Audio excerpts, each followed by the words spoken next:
Hey guys, tonight we're setting sail into the murky, often terrifying waters of pirate life.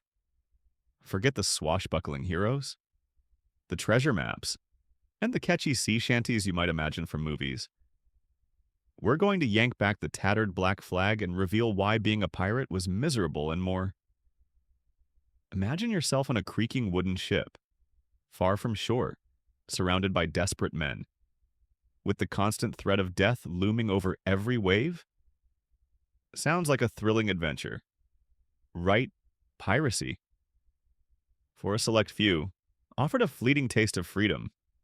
But here's the cheeky reality check if you were a pirate. You probably won't survive this.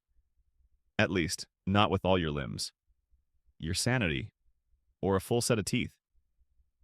So, before you get comfortable, take a moment to like the video and subscribe, but only if you genuinely enjoy what I do here. Also, let me know where you're tuning in from and what time it is for you right now. Now, dim the lights. Maybe turn on a fan for that soft background hum, and let's ease into tonight's journey together. Your first taste of the pirate's miserable existence wouldn't be the thrill of a chase, but the immediate shock of your surroundings, horrible living conditions, cramped ships. No privacy. Forget spacious cabins or even a cozy bunk.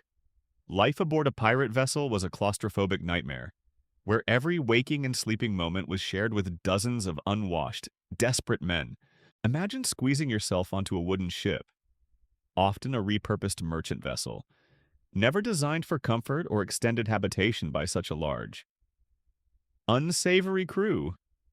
These were cramped ships, packed to the brim with men, supplies, weapons, and sometimes even stolen cargo. Sleeping quarters were usually communal, with men often sleeping in hammocks slung wherever space could be found below deck, or even on the open deck if it was warm enough. There were no individual cabins for the rank and file. Even officers shared small spaces. Imagine trying to get a restful night's sleep in a space barely bigger than a coffin, constantly jostled by your shipmates, with the rhythmic creaking of the timbers and the slosh of the waves for a soundtrack. It's like living in a permanent, very smelly, floating sardine can...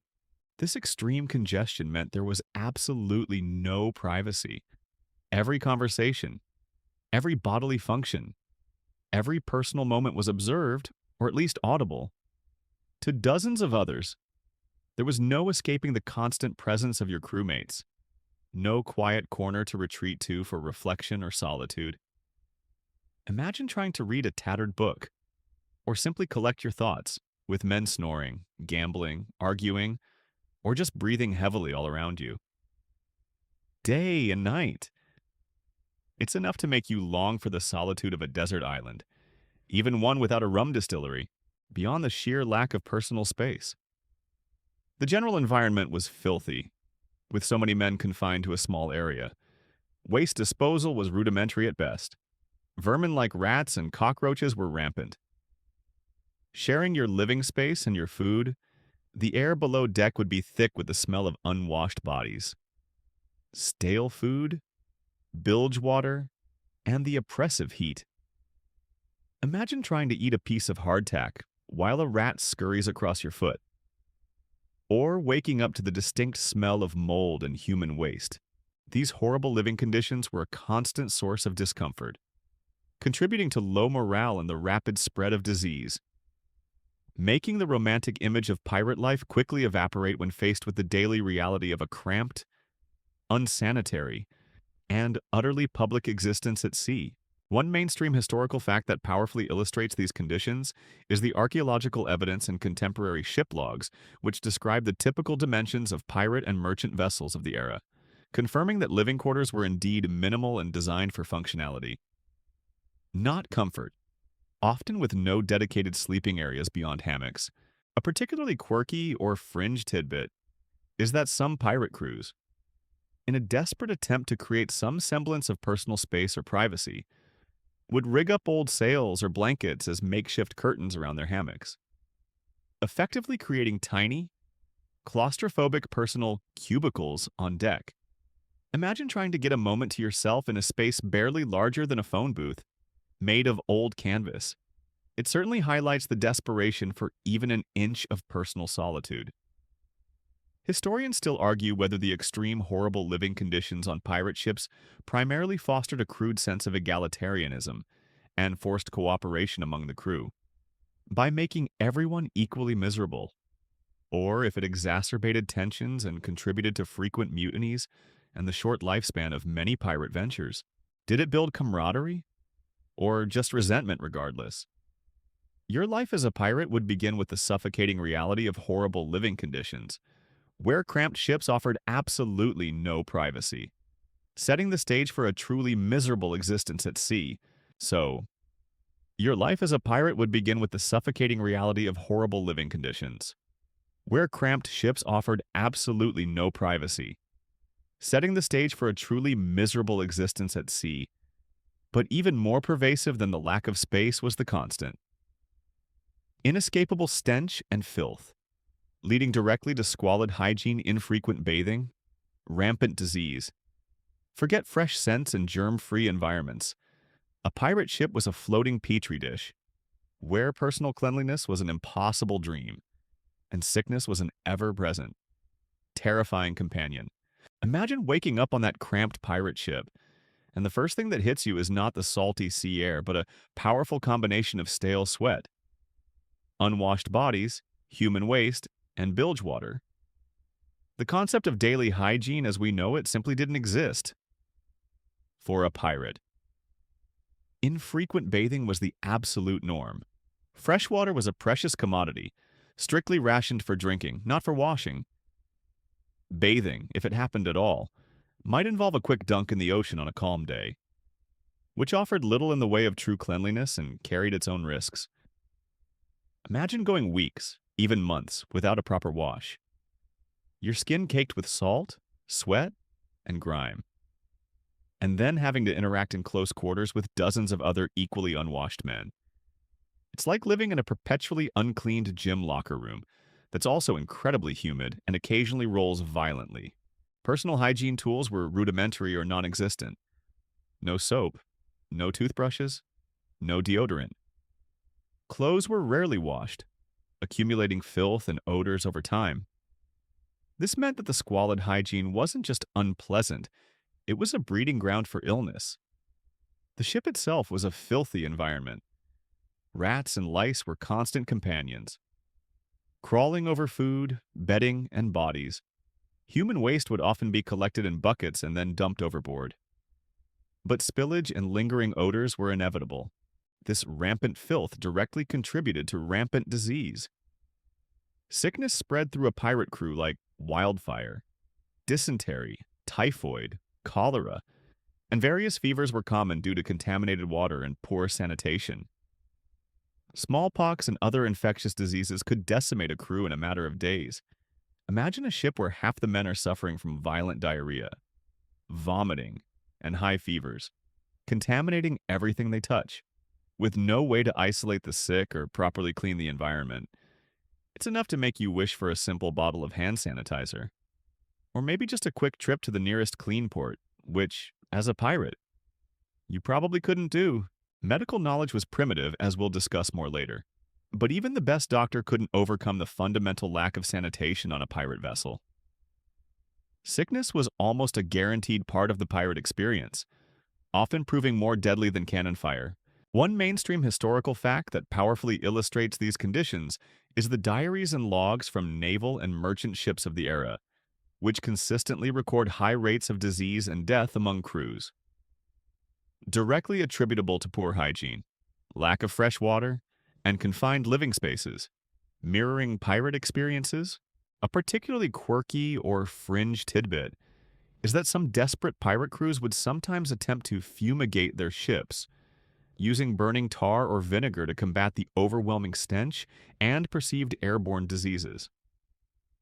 A crude and often ineffective measure that likely just added more unpleasant fumes to the already foul air. Imagine trying to make your ship smell better by essentially hotboxing it with a bonfire. It certainly shows a valiant, if misguided, effort at sanitation.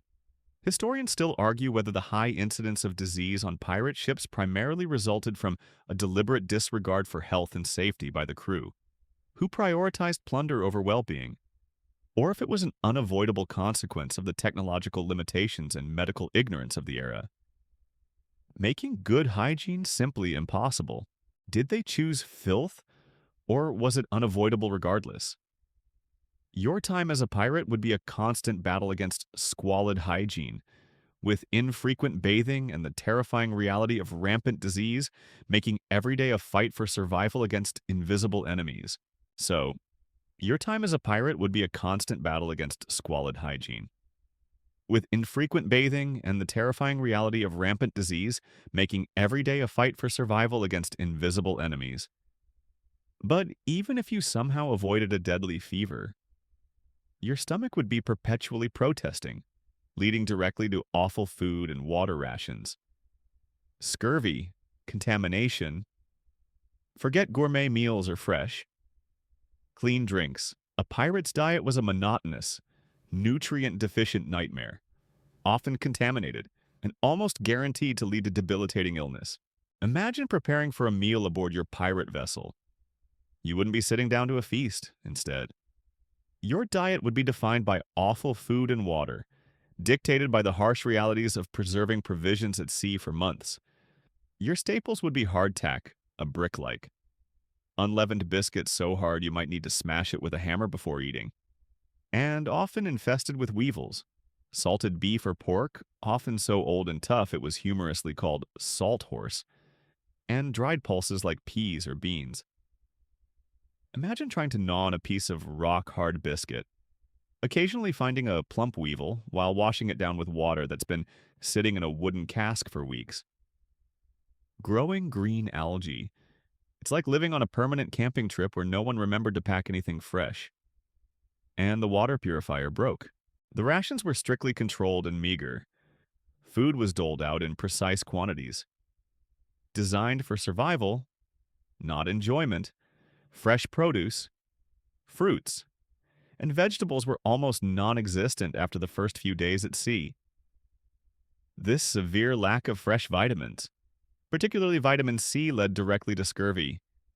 Imagine your gums bleeding, your teeth falling out, old wounds reopening, your limbs swelling, and your body becoming covered in purple spots, all while feeling debilitatingly weak. Scurvy was rampant on long voyages and was a slow, agonizing death sentence for countless sailors, pirates included. It's a truly miserable way to go, and it was practically guaranteed if your voyage lasted long enough. And then there was the contamination of water. Stored in wooden casks, fresh water would quickly become stagnant, warm, and often slimy with algae and bacteria. It was a primary vector for diseases like dysentery and typhoid. Remember our hygiene discussion. Desperate pirates would sometimes drink rainwater collected on sails. But even that could be contaminated by bird droppings or grime. Imagine having to choose between thirst and drinking water that looks and smells like a science experiment gone wrong. Beyond the daily staples, any treats would likely be stale or infested. Rum, while plentiful on some ships, offered only a temporary escape and contributed to other health problems, including rampant alcoholism. The idea of a varied, nutritious, or even palatable diet was a foreign concept to most pirates. One mainstream historical fact that powerfully illustrates these dietary woes is the detailed accounts in historical naval logs and medical treatises of the era, describing the devastating impact of scurvy on long voyages, consistently attributing it to a lack of fresh provisions and citrus, impacting all seafarers, pirates included. A particularly quirky or fringe tidbit is that some pirate captains, recognizing the debilitating effects of scurvy, would occasionally try to acquire fresh fruit and vegetables when landing on remote islands. Not out of kindness, but out of sheer pragmatism to keep their crews functional for plunder. Imagine a ruthless pirate captain making a strategic stop at a deserted island, not for buried treasure, but just to pick some limes to keep his crew from rotting. It certainly shows a practical side to piracy, if not a compassionate one. Historians still argue whether the terrible food and water on pirate ships primarily fostered a greater resilience in the crews by forcing them to adapt to harsh conditions, or if it significantly shortened their lifespans and undermined their effectiveness through widespread disease and malnutrition. Did it make them hardy, or just sick regardless?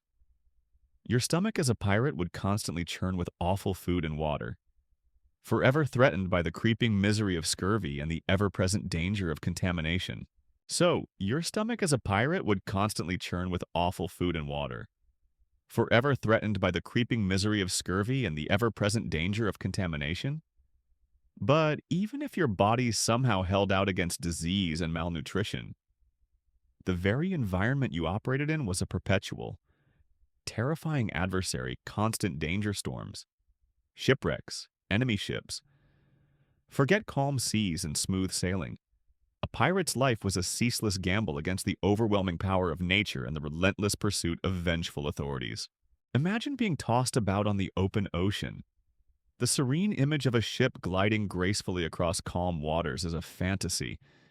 In reality, you were facing constant danger from the unpredictable and often brutal forces of the sea. Storms were a terrifying, routine part of a pirate's life. Sudden squalls could whip up immense waves, throwing the ship violently, threatening to rip sails, snap masts, or even capsize the vessel. Imagine clinging to a rope, soaked to the bone. As the ship pitches wildly, thunder cracks overhead, and lightning illuminates monstrous waves crashing over the deck. It's like riding a roller coaster that's trying to kill you. And there's no safety bar, even if you survived a storm. The risk of shipwrecks was ever present. Hidden reefs, uncharted shoals, or simply hitting another vessel in the dark could send your ship to the bottom in minutes.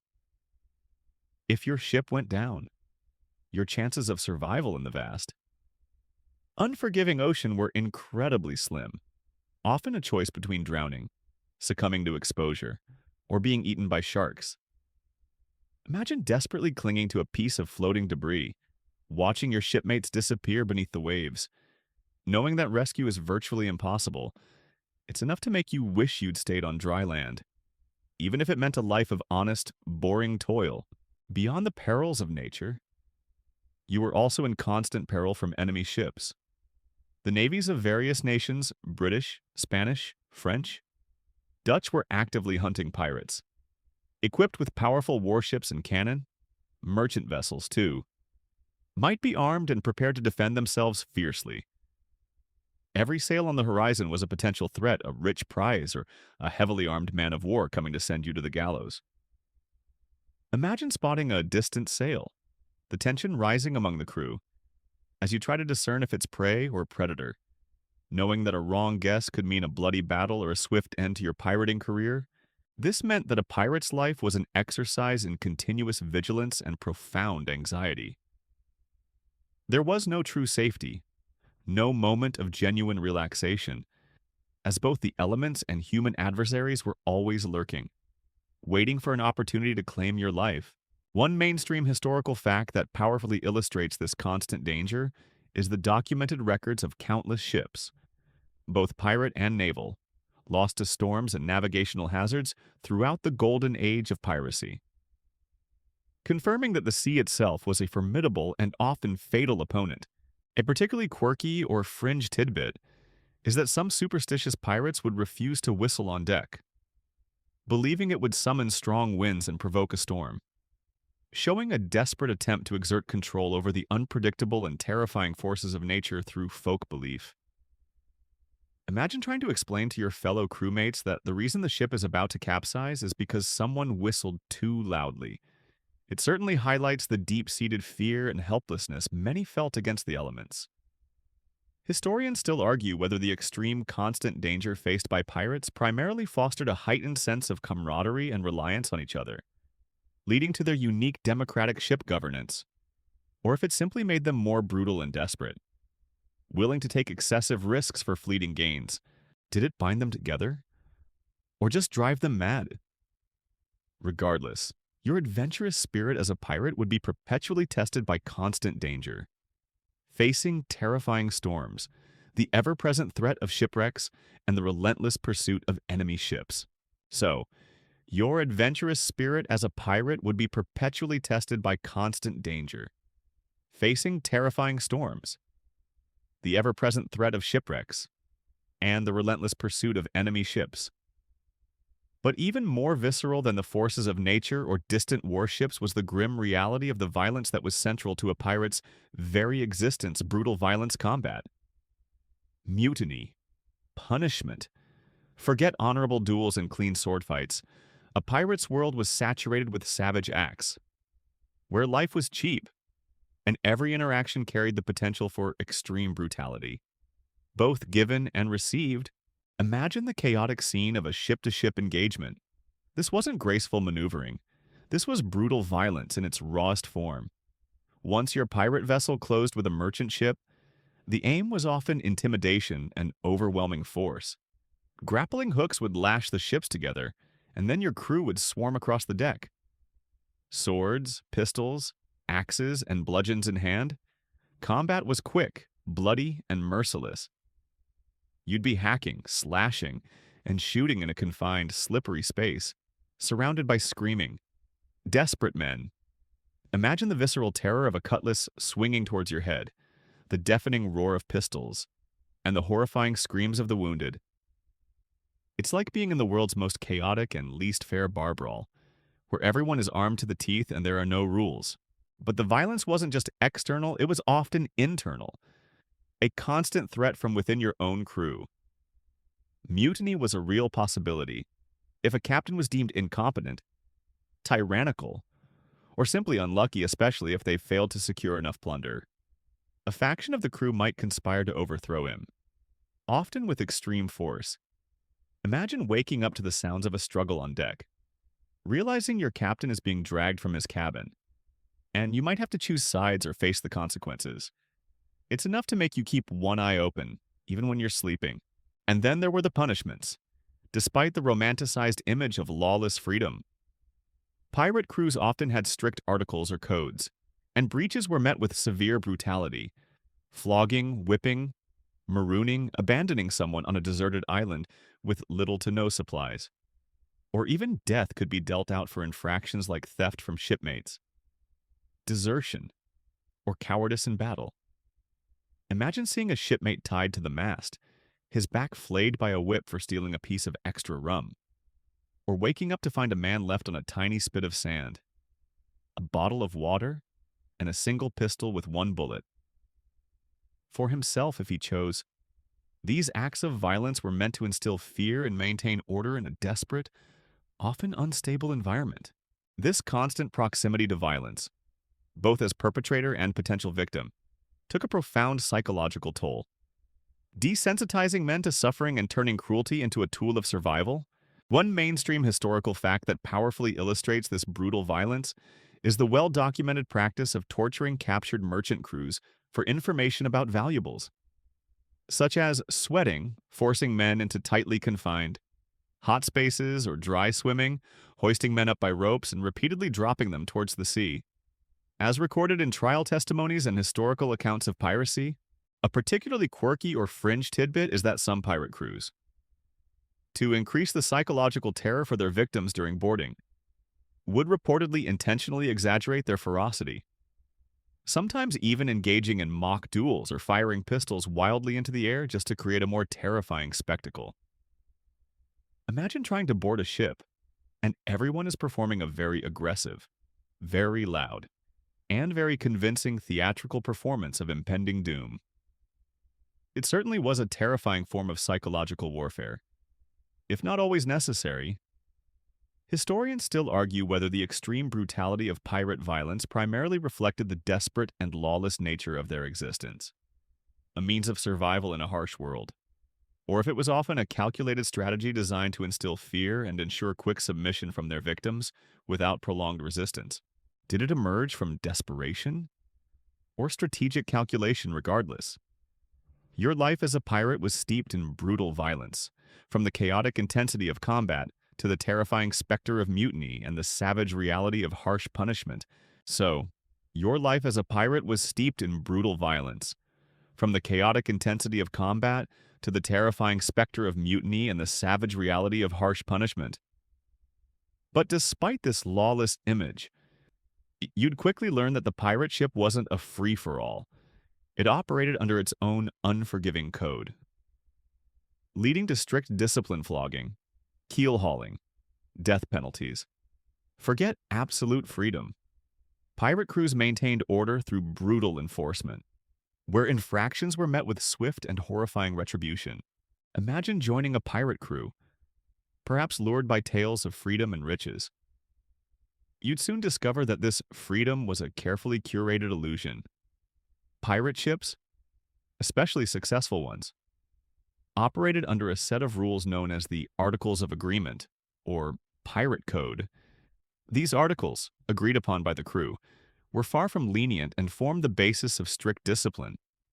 Breaking them meant facing dire consequences. It's like joining a club with a really cool handshake, but the initiation ceremony involves a lot of pain and potential dismemberment if you mess up.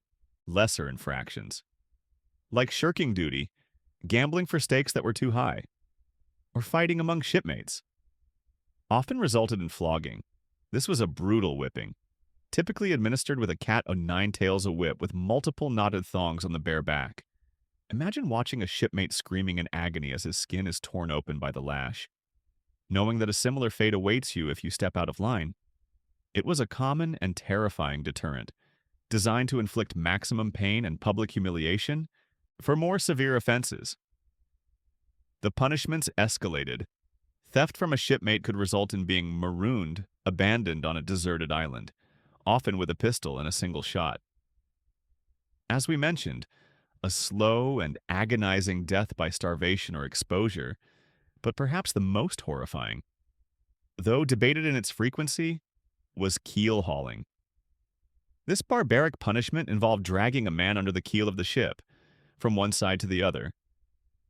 Imagine being thrown into the cold, dark water, dragged beneath the barnacle-encrusted hull, scraping against razor-sharp shells, constantly risking drowning or being torn apart. Your lungs screaming for air. If you survived, you'd be flayed alive. It's enough to make you reconsider your career choice and ponder the simpler joys of paying taxes. Ultimately, severe offenses like mutiny, desertion during battle, or intentional murder could result in death penalties. These were often carried out by hanging from the yardarm, a swift and public execution designed to reinforce the captain's authority and the code's severity. Imagine witnessing a former shipmate dangling lifelessly from a rope, a stark reminder of the ultimate price for betrayal or grave disobedience. This severe disciplinary system, ironically, was often more democratic than naval discipline of the time, as the punishments were agreed upon by the crew. But no less brutal in their execution, it was a necessary evil to maintain order and cohesion among a group of often desperate and violent men. Highlighting that, the freedom of piracy was largely confined to their actions against others, not among themselves. One mainstream historical fact that powerfully illustrates this strict discipline is the preserved pirate articles or codes of famous captains like Bartholomew Roberts, which explicitly list various offenses and their corresponding severe punishments, including flogging, marooning, and death, providing concrete evidence of their self-imposed brutal laws. A particularly quirky or fringe tidbit is that some pirate codes, like those of Captain Roberts, included surprisingly detailed rules about mundane things like extinguishing candles at a certain time, or even forbidding gambling for money on the Sabbath, indicating a strange mix of ruthlessness and almost puritanical order on board. Imagine being a hardened pirate, but you can't play cards on Sunday without getting whipped. It certainly paints a more complex picture than the pure anarchy often portrayed. Historians still argue whether the strict discipline on pirate ships primarily fostered a greater sense of order and operational efficiency, allowing them to function as effective fighting units, or if it merely replicated the very oppressive conditions that many crew members had sought to escape from legitimate naval or merchant services. Did it make them effective, or just perpetuate misery regardless? Your life as a pirate was not one of unrestrained freedom, but one governed by strict discipline, enforced by terrifying flogging, the agonizing threat of keel hauling, and the ultimate finality of death penalties. So, your life as a pirate was not one of unrestrained freedom, but one governed by strict discipline, enforced by terrifying flogging, the agonizing threat of keel hauling, and the ultimate finality of death penalties. But even if you miraculously avoided the lash and the rope, your body was constantly under assault from another, more insidious enemy. Health risks injuries, infections, amputations. Forget modern medicine and sterile environments. Pirate life was a brutal gauntlet of physical dangers, where every wound was a potential death sentence. And survival often meant grotesque disfigurement. Imagine yourself in the midst of a boarding action. The deck is slippery with blood and sweat. Pistols are roaring, and cutlasses are clashing. In this chaos, injuries were not just common, they were almost guaranteed. A swing of a boarding axe could sever a limb. A musket ball could shatter a bone.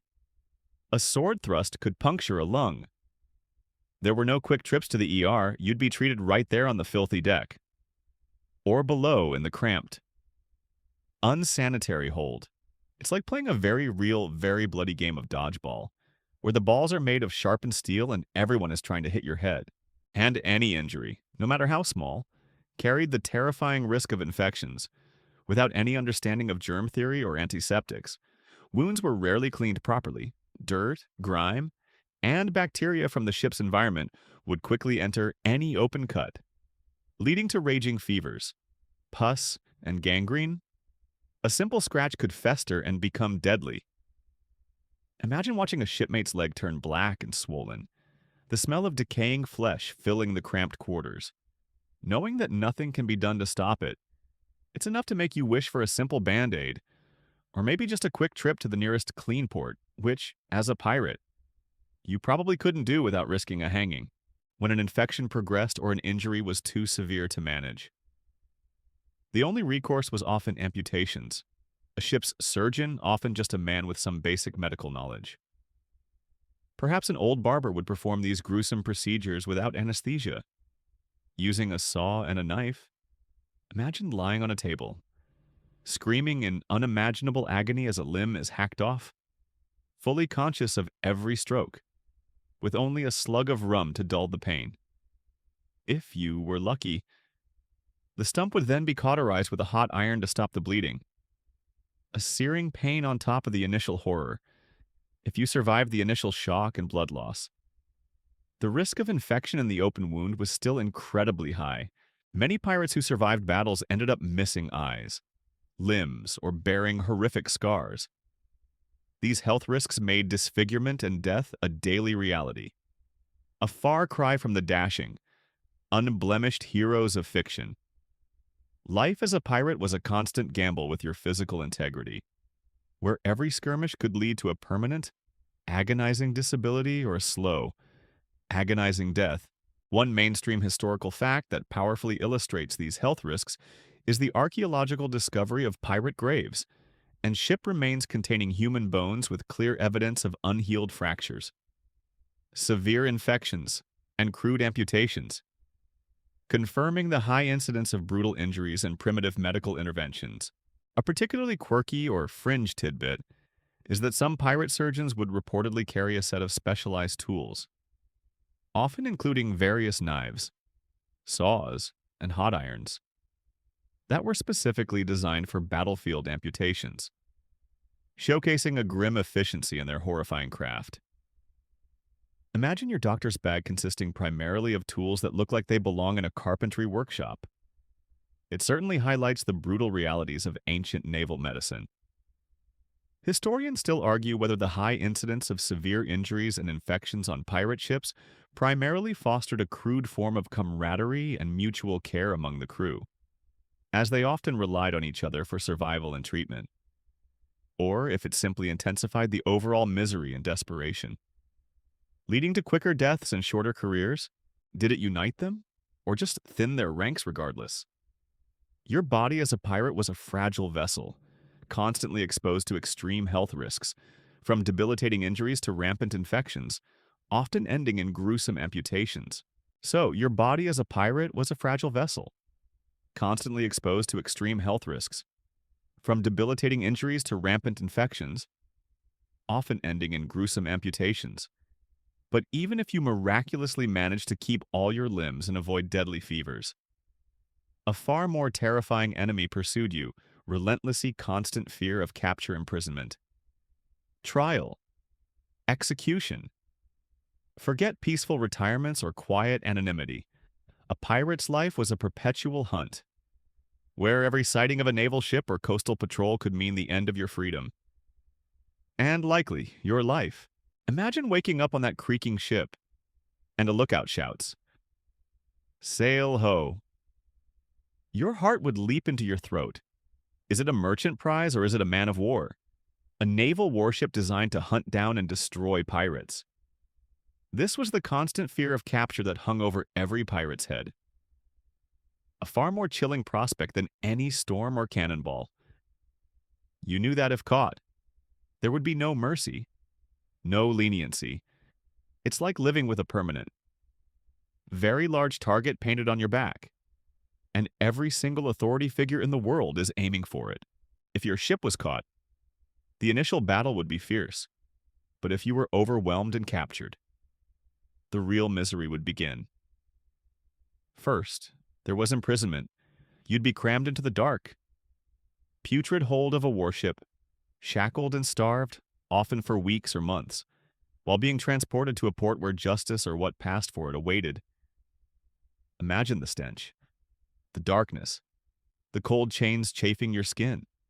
Knowing that your fate was already sealed, it's enough to make you wish you'd gone down with the ship in a blaze of glory, rather than face such a degrading end. Upon arrival, you'd face a trial.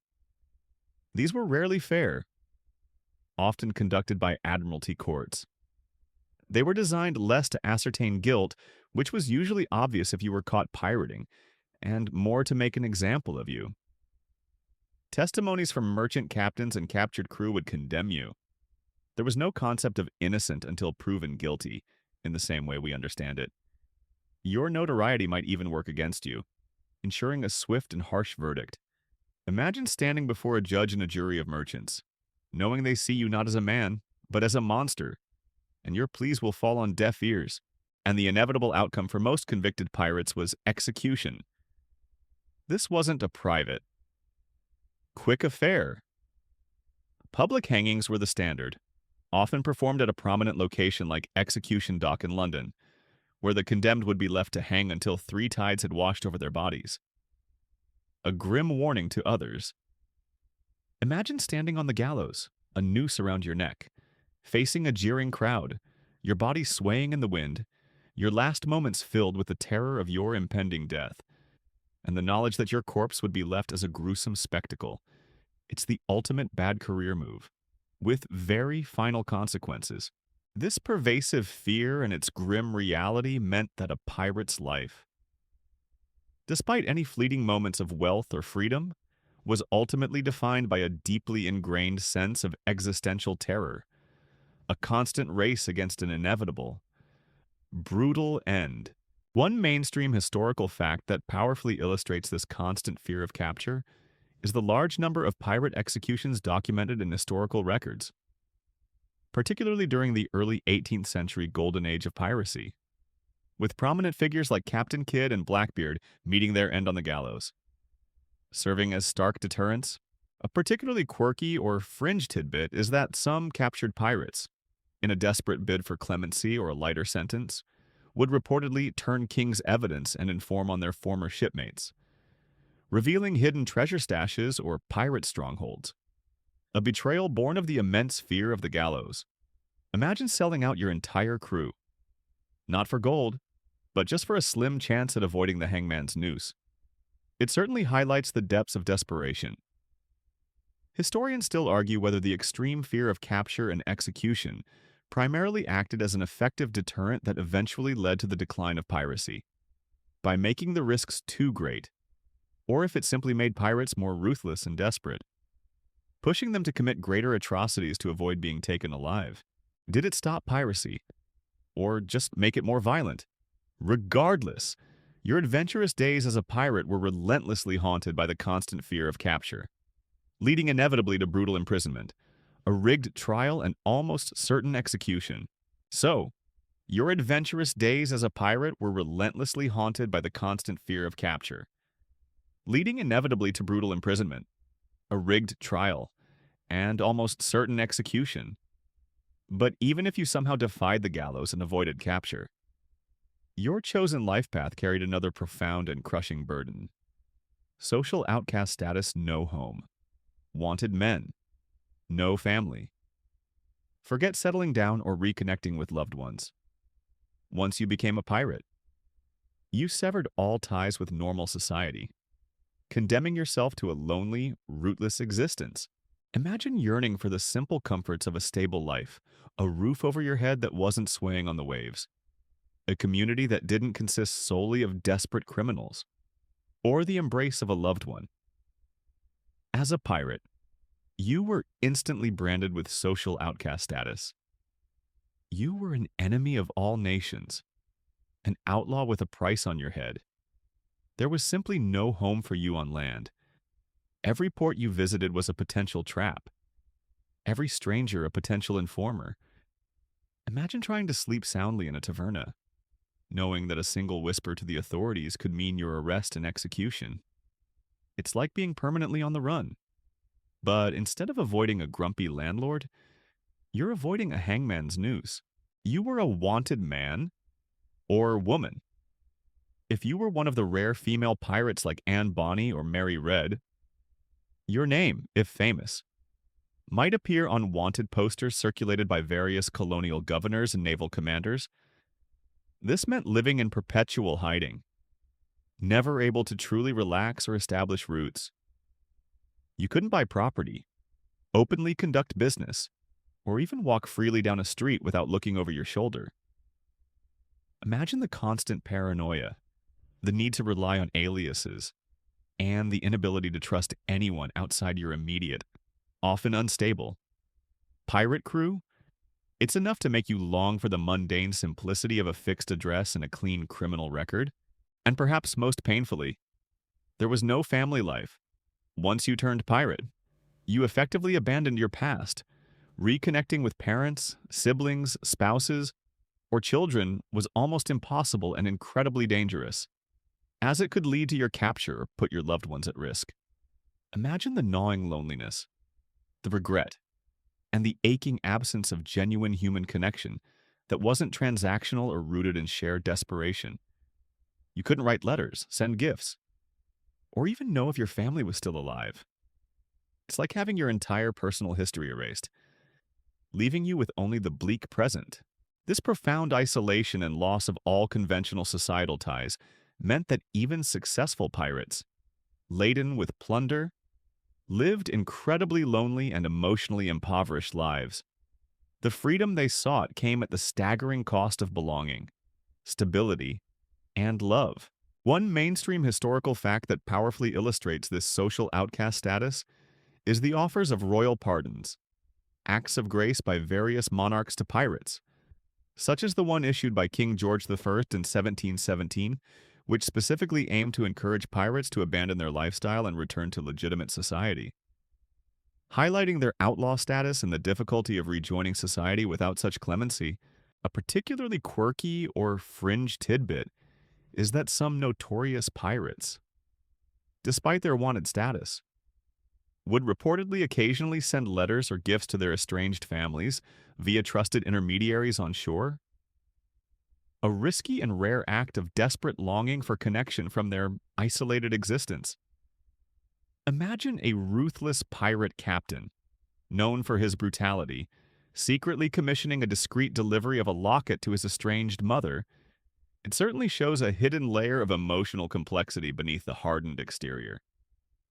Historians still argue whether the extreme social outcast status of pirates primarily contributed to their hardened, brutal nature by stripping them of societal norms and empathy, or if it fostered a unique, albeit temporary, alternative society on board their ships, where they created their own rules and sense of belonging among fellow outcasts.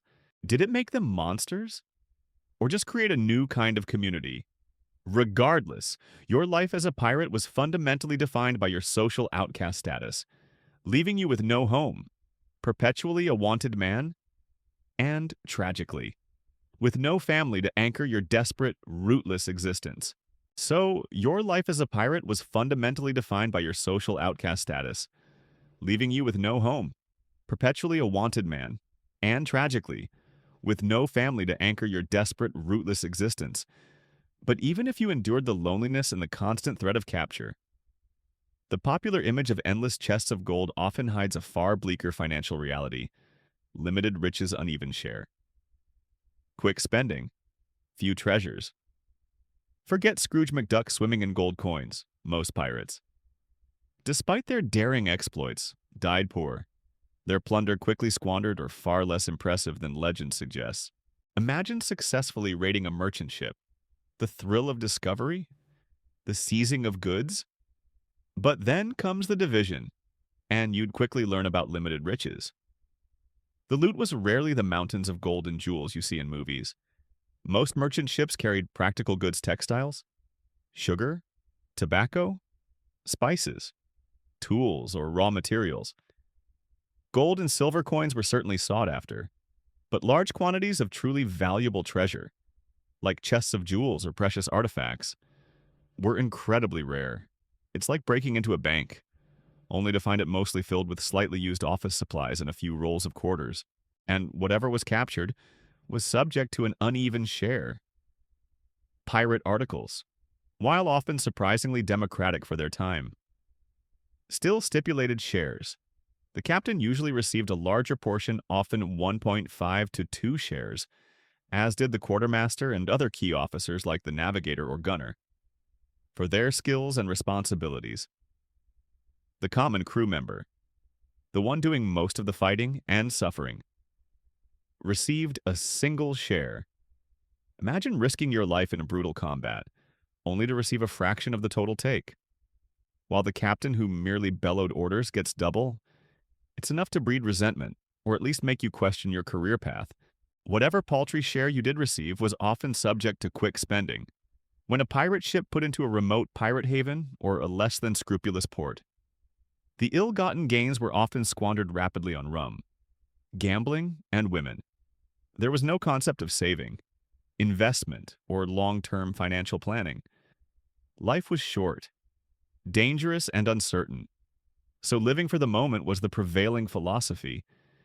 Imagine blowing a year's worth of hard-won plunder on a single week-long drunken spree, only to find yourself penniless and back at sea, ready to risk your life again for another meager payout. It's like winning the lottery, then immediately setting fire to all the money, because YOLO. This cycle meant that most pirates, even those who participated in many successful raids, accumulated few treasures that could truly secure their future. They lived from raid to raid, their wealth fleeting, their circumstances rarely improving beyond immediate gratification. The romanticized image of buried treasure chests is largely a myth. Most plunder was perishable or quickly consumed. The reality was that piracy was a desperate gamble, often driven by poverty and a desire for immediate escape. Rather than a path to lasting wealth, most pirates ended up in the same, or worse, financial straits than when they started, often meeting a violent end with empty pockets. One mainstream historical fact that powerfully illustrates these limited riches is the analysis of actual pirate inventories and financial records presented at Admiralty court trials, which often showed that the majority of captured goods were common commodities like textiles, food, or naval stores, with only rare instances of truly significant specie coin or precious metals. A particularly quirky or fringe tidbit is that some pirate crews, rather than splitting loot into individual coins, would sometimes divide easily transportable small valuables like jewelry or silver pieces into piles on the deck, and then have each pirate take turns choosing an item, a crude but tangible way of distributing varied plunder without complex accounting. Imagine a pirate draft of stolen necklaces and trinkets, where you pick your prize like a bizarre game of charades. It certainly made for interesting treasure-sharing ceremonies. Historians still argue whether the limited and short-lived nature of pirate riches primarily contributed to their desperate and reckless behavior by constantly needing new plunder, or if the very act of shared, though uneven, distribution of loot fostered a unique sense of economic justice among them. Contrasting with the exploitative practices of legitimate navies, did it fuel greed, or a weird sense of fairness regardless? Your pursuit of fortune as a pirate would be constantly hampered by limited riches, subjected to an uneven share, prone to quick spending, and ultimately yielding few treasures that could ever truly secure your miserable future.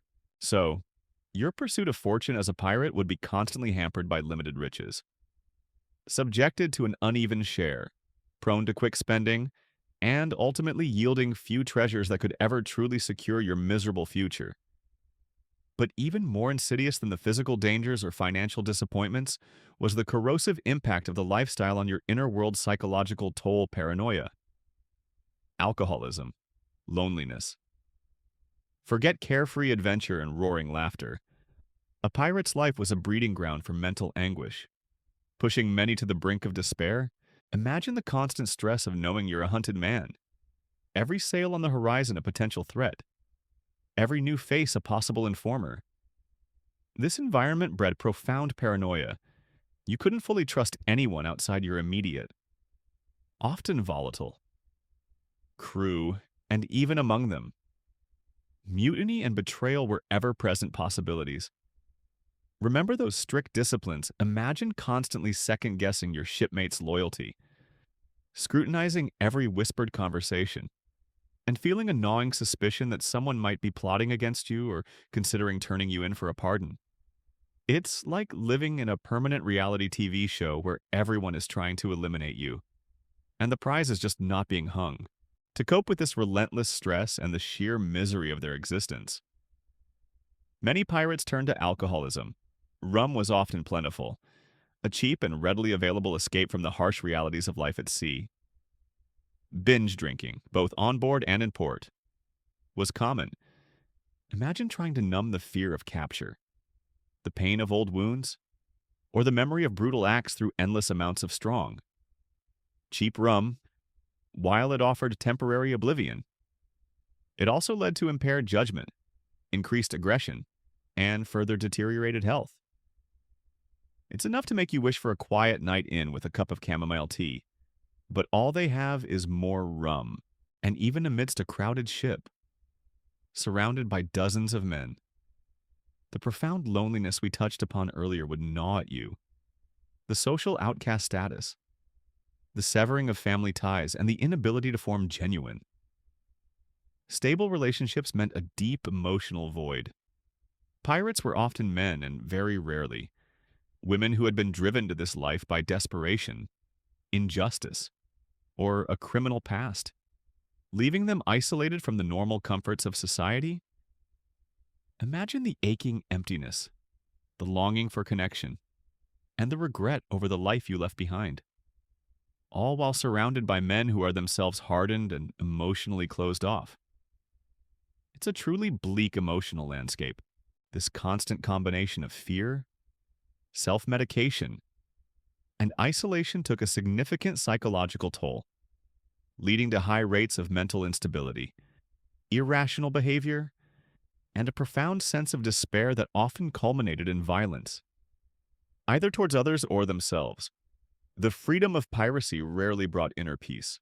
One mainstream historical fact that powerfully illustrates this psychological toll is the frequent mention in historical accounts and trial testimonies of pirates being drunk during raids or in their daily lives, alongside records of captains exhibiting erratic or extremely cruel behavior, often attributed to excessive alcohol consumption and the pressures of their role. A particularly quirky or fringe tidbit is that some pirate captains, like Blackbeard, would reportedly cultivate a terrifying, almost demonic public image, tying lit fuses into his beard during battle to appear more intimidating. A psychological tactic born partly from the need to instill fear, but perhaps also from a deepening embrace of their own monstrous persona. Imagine having to actively try to look like a literal demon just to scare people into surrendering. It certainly suggests a unique and dark coping mechanism. Historians still argue whether the psychological toll of piracy primarily led to increased recklessness and violent careers due to desperation and impaired judgment, or if it fostered a dark resilience that allowed some to thrive in an otherwise unbearable existence. By embracing brutality and detachment, did it make them crazy? Or just tougher regardless? Your mind as a pirate would be a turbulent sea, racked by pervasive paranoia, drowned in widespread alcoholism, and perpetually gnawed by profound loneliness, making the mental burden of piracy as heavy as its physical dangers. So, your mind as a pirate would be a turbulent sea, racked by pervasive paranoia, drowned in widespread alcoholism, and perpetually gnawed by profound loneliness, making the mental burden of piracy as heavy as its physical dangers. But even if you somehow manage to keep your wits about you, the sheer demands of operating a ship in a hostile world would strip you of another fundamental human need: lack of sleep-watch duty, raids, perpetual discomfort. Forget restful nights and restorative slumber. A pirate's life was a relentless cycle of vigilance and activity, where true rest was a rare and often dangerous luxury. Imagine trying to catch a few hours of sleep on that constantly moving, creaking, and often pitching ship. It wouldn't be a peaceful experience. You'd be constantly disturbed by the sounds of the ship, the groaning of timbers, the slap of waves against the hull, the shouts of the crew. More importantly, your rest would be constantly interrupted by the demands of watch duty. Ships, even pirate ships, required constant vigilance. Lookouts had to be posted day and night to spot enemy ships, merchant vessels, or dangerous reefs. You'd take turns, often working in short, irregular shifts. Imagine being jolted awake from a light doze, pulled from your cramped hammock, and sent up the mast in the dead of night, squinting into the darkness, knowing that your life and the lives of your shipmates depend on your alertness. It's like being on call 24/7, but your pager is a desperate yell, and if you miss it, everyone dies, beyond routine watch. The very nature of piracy meant that sleep was often sacrificed for opportunity. Raids could happen at any time of day or night, if a valuable merchant ship was sighted. The alarm would be raised, and every available hand would be needed for the chase, the boarding, and the subsequent plunder. Imagine being deep in a rare sleep, only to be violently roused by the call to arms, forced to immediately enter a chaotic and bloody battle. Still half asleep. It's enough to make you wish for a simple alarm clock, or maybe just a job where nobody tries to kill you before your first cup of coffee. This cycle of irregular, interrupted rest, combined with the perpetual discomfort of ship life. Remember the cramped quarters, the hard surfaces. The constant dampness meant that a pirate rarely experienced truly restorative sleep. Chronic sleep deprivation was the norm. Imagine the constant exhaustion, the fogginess of thought, and the impaired judgment that comes from being perpetually tired. This state would make you more prone to accidents, less effective in combat, and generally grumpier, adding to the already volatile atmosphere on board. The lack of sleep wasn't just an inconvenience. It was a fundamental aspect of a life lived on the edge, a sacrifice constantly demanded by the relentless dangers and opportunities of the open sea. Your body and mind were rarely given the chance to fully recover. One mainstream historical fact that powerfully illustrates this lack of sleep is the detailed descriptions in naval historical texts and personal logs of the era concerning watch systems aboard sailing ships, which typically involved short, rotating shifts and 4-hour watches ensuring constant manning of the ship, thus preventing sustained periods of rest for the crew. A particularly quirky or fringe tidbit is that some pirate crews, when they occasionally put into a safe, secluded cove, would reportedly send only a few men ashore for guard duty, allowing the rest of the crew to sleep for almost an entire day straight, desperate to catch up on weeks or months of lost rest. Imagine entire gangs of hardened criminals just collapsing into a deep sleep for 24 hours, completely oblivious to the world, just to recover from the sheer exhaustion of their lifestyle. It certainly highlights the dire need for proper rest. Historians still argue whether the chronic lack of sleep on pirate ships primarily contributed to their recklessness and volatile behavior by impairing judgment and increasing irritability, or if it fostered a unique resilience and adaptability, allowing them to function effectively under extreme duress. Did it make them crazy or just tougher? Regardless, your miserable days as a pirate were relentlessly defined by a profound lack of sleep, driven by constant watch duty, interrupted by sudden raids, and exacerbated by the pervasive, perpetual discomfort of life at sea. So, your miserable days as a pirate were relentlessly defined by a profound lack of sleep, driven by constant watch duty, interrupted by sudden raids, and exacerbated by the pervasive, perpetual discomfort of life at sea. But even beyond the exhaustion, your very environment would be a constant, unyielding tormentor, harsh climate's heat. Cold, sunburn, dehydration. Forget temperate zones and gentle breezes. Pirates operated across vast oceans, enduring extreme weather conditions without the benefit of modern protection, making every voyage a physical ordeal. Imagine sailing the Caribbean in the height of summer. The sun would beat down relentlessly on the open deck, turning the very timbers of the ship into a giant oven. This was the reality of harsh climates, particularly the intense heat. You'd be sweating constantly, your clothes sticking to your skin, with little relief. Below deck, where air circulation was poor, the heat would be stifling and suffocating. Imagine trying to work, fight, or simply exist in temperatures that feel like a perpetual sauna. With no escape, it's like being trapped in a giant, wooden microwave, constantly cooking from the inside out. And then there was the cold. While pirates often operated in warmer waters, voyages could take them into colder latitudes, or they could face sudden drops in temperature during storms or at night. Without proper insulated clothing, remember those few, simple garments, the biting wind and dampness would cut to the bone.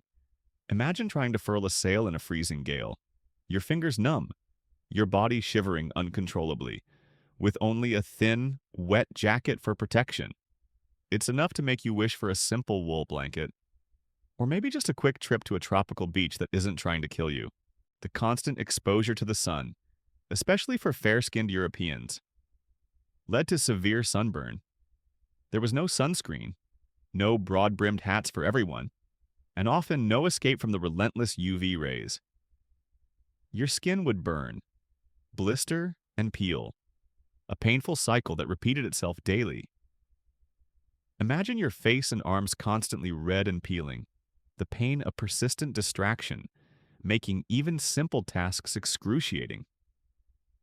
This constant sun exposure also contributed to premature aging and increased risk of skin diseases later in life. If you lived that long, finally, the combination of heat, physical exertion, and limited fresh water. Remember those awful rations led to pervasive dehydration. You'd be constantly thirsty, your mouth dry, your body craving fluids. Imagine the desperation of reaching for your water ration, only to find it warm, slimy, and barely enough to wet your parched throat. Chronic dehydration would lead to fatigue, headaches, dizziness, and further exacerbate the effects of scurvy and other illnesses. These harsh climates were a constant, unavoidable torment, adding another layer of misery to the pirates' already arduous existence. Your body was perpetually battered by the elements, making survival a test of endurance against both nature and your own physiological limits. One mainstream historical fact that powerfully illustrates these conditions is the numerous ship logs and personal accounts from the age of sail, detailing the extreme weather encountered by crews. From equatorial heat to frigid storms, and the widespread suffering from exposure, a common experience for all seafarers, including pirates. A particularly quirky or fringe tidbit is that some desperate pirates would reportedly try to make crude sun visors or makeshift hats out of scavenged cloth or pieces of wood to shield their faces from the relentless sun, a testament to their rudimentary attempts at self-protection in the absence of proper gear. Imagine seeing a hardened pirate wearing a ridiculous, ill-fitting hat made from a torn sail, just to stop his nose from blistering. It certainly highlights the basic, gritty ingenuity required for survival.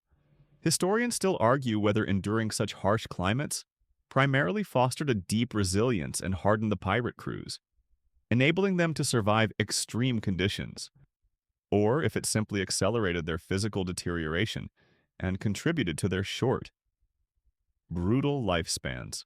Did it make them tough, or just kill them faster?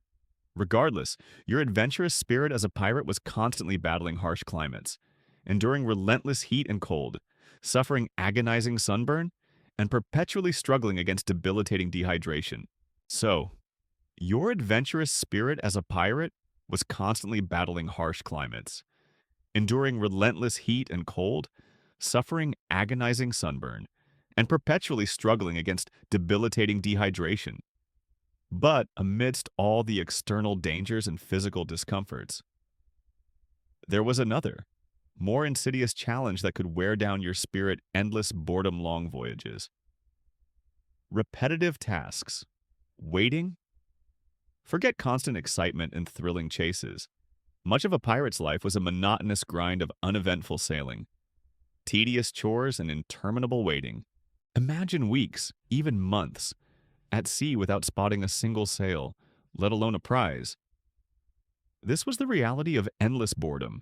While pirate movies often show non-stop action, the vastness of the ocean meant that encounters were often few and far between. There were long, monotonous periods where nothing happened, stretching out endlessly under the unchanging sky. Imagine staring out at the same expanse of blue water day after day, with no land in sight, no new faces, and nothing to break the monotony. It's like being on the world's longest, most depressing cruise, but without the buffet or the entertainment to fill the time, or simply to keep the ship operational. You'd be engaged in repetitive tasks, mending sails, splicing ropes, cleaning the deck, pumping the bilge, standing watch. These were the daily chores that consumed hours upon hours. There was little variety, little intellectual stimulation, and often little reward beyond the continuation of the voyage. Imagine spending an entire afternoon scrubbing the same section of the deck, or endlessly coiling ropes. Your mind slowly turning to mush from the sheer tedium. It's enough to make you wish for a challenging puzzle, or even just a very long book. Though books were rare luxuries, and then there was the waiting. Waiting for a storm to pass. Waiting for a sighting. Waiting for orders from the captain. Waiting for the wind to change. Waiting in port for supplies or for information.